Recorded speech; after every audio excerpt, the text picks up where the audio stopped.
friends, welcome to Mimi's Mixed Bag. I've come up with another little quick and easy patriotic decor idea for you. So I was walking through Dollar Tree and I came across this little red and white checkerboard waxed basket liners. You find these over in the kitchen section, and it's basically like tissue paper is what it is. So I'm gonna treat it as such, and I'm gonna make some really cute little simple tissue flowers out of this print.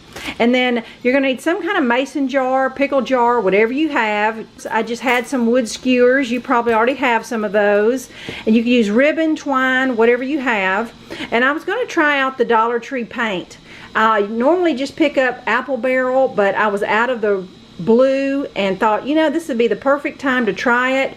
Value wise, it's the same price as apple barrel for 50 cents for 2 ounces. This is $1 for 4 ounces, so it's just a bigger container. I'm going to be painting the mason jar, so you're going to need some kind of sealer on it, clear spray paint, Mod Podge, some watered down school glue. Whatever you have will help give it a protecting coating so that it don't scratch off so bad. And I just happen to have this little miniature star punch, which most people may not, but I'm going to punch out some stars and stick on the jar, or if you just had a hole punch or just paint some polka dots on the jar would be equally as cute. So the first thing I'm going to do is go ahead and get my label off the jar and do 2 or 3 coats of the paint on the outside.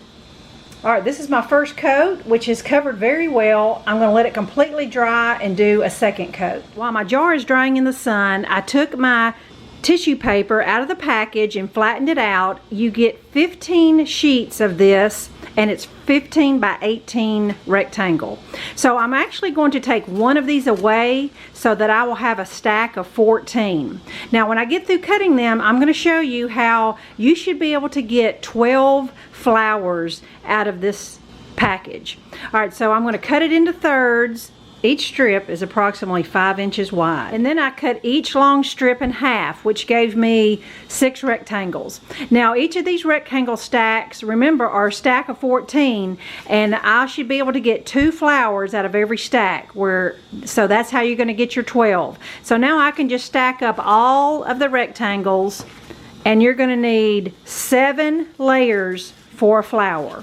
Now this tissue paper does kind of have one side is a little more vibrant than the other, but I really don't think it matters. Once the flowers are all kind of made, I don't think you're even going to tell a difference. Okay, the flower we're going to make is pretty simple. It's like elementary school flowers. All right, here's my stack of 7, and I'm just about 1 inch is what I'm going to fold it up, and I'm just going to zigzag it. It's better just to hold it flat on the table, whatever works for you. This is simple enough where I just kind of hold it in my hands, but just zigzag it until you've got it folded up like that. Now I'm going to take a staple. You could use a piece of wire. I'm going to staple it twice just to secure it, and then I'm going to just start pulling the layers apart. Just be very careful. The good thing is this tissue paper is a little more sturdier than gift wrap tissue paper, I guess, because it does say it's waxed. So that does help. But I'm just going to carefully pull all 7 layers up to the center. Just like we did in elementary school making tissue flowers for Mother's Day. The more you can pull them apart, the better the flower will look. Just take your time and pull it apart all the way around. On this bottom layer, you just want to kind of turn it up a little bit, and that'll kind of give a little finished look to the bottom of your flower. I also want to show you this potential problem. You know, if you don't get your little strip stapled perfectly in the center, when you get ready to pull up your layers, you may find that one side of your flower is a little smaller than the other. So you can always go and kind of trim it up a little bit on both sides, even when the flower's completely done, and that'll kind of help you give it a little bit more even look. So honestly, by the time it's all in the vase and everything, no one would probably notice. But just want you to know, you can trim up your flowers to make them look more even if they get off kilter just a little bit. Okay, I got my 6 flowers made. Just love the look of those. All right, I've got my little baby stars punched out. Jar is painted a couple coats. I am very impressed with the Dollar Tree acrylic paint. So now I'm just going to take bit of Elmer's glue, and I'm going to glue some of these little stars all on my jar. That's strictly optional. Just to make it easier on myself, I'm going to spray it with some clear spray, and I'll be back. All right, for the stems of my flowers, they're not going to really show, so I'm not going to go to the trouble of painting them green or brown or whatever.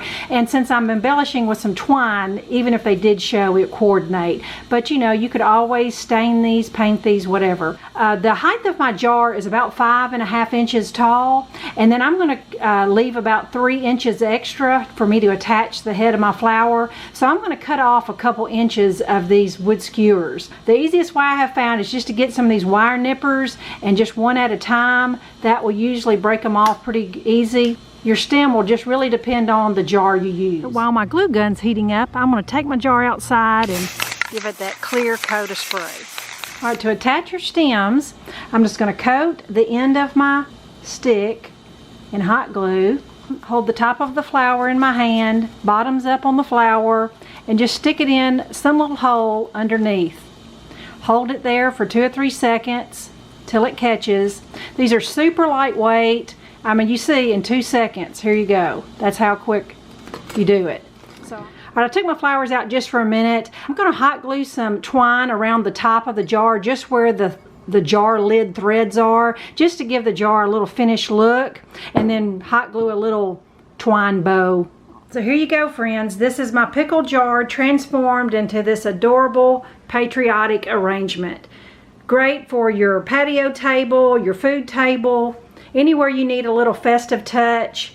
So I hope you will pick yourself up a package of those basket liners and create yourself a dozen of these adorable flowers. I wish you a happy and safe 4th of July. Thanks for watching. Bye-bye.